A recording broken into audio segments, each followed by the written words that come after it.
The show, I don't like it very much. It's a show that revolves around themes I've been interested since many years, which are, for example, climate crisis, destruction, domesticity, and the escape from the standardization process and gender roles. The main work is an architectural sculpture. The sculpture, as you can see, looks like something that happened. It is transformed into a state of complete but calculated disaster.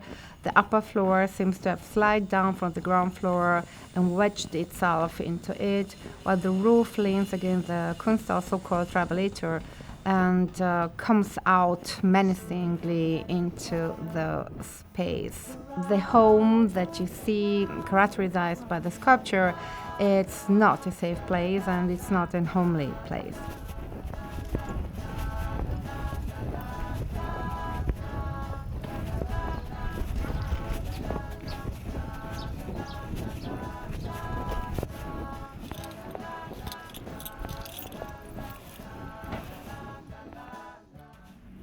What we see at the beginning, actually, or at the entrance, so to call, of the architectural sculpture, is also neon work, which is a work from 2022 called "Love Never Win." It's a quotation of a famous Roman poet, Virgilio, with the famous sentence, "Love conquers all, and we give in to love." This is, of course, as we can see, the opposite fit. Into the gigantic wooden piece, we have the bridge of decor, which is a walk-in carpet. I've been photographing the garment systematically at the end of each day for almost 2 years after taking practically my pants off. The gesture of taking pants off is strongly linked to the feeling of being at home, feeling safe, feeling domestic.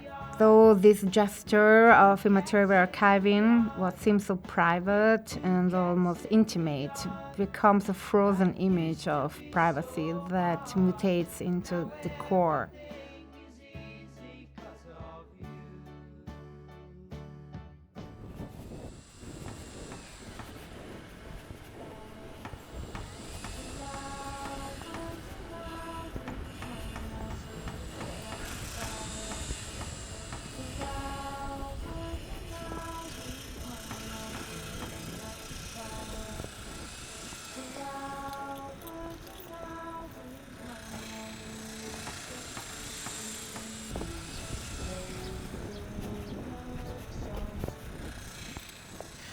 The 40 photographs that you can see of houses that have been changed by their owner. What used to be great in the 70s, the idea of being collective and being together and being the same, has been totally changed through the turbo-capitalism system we are living in which individuality is the most important thing, and there is no shame in showing it.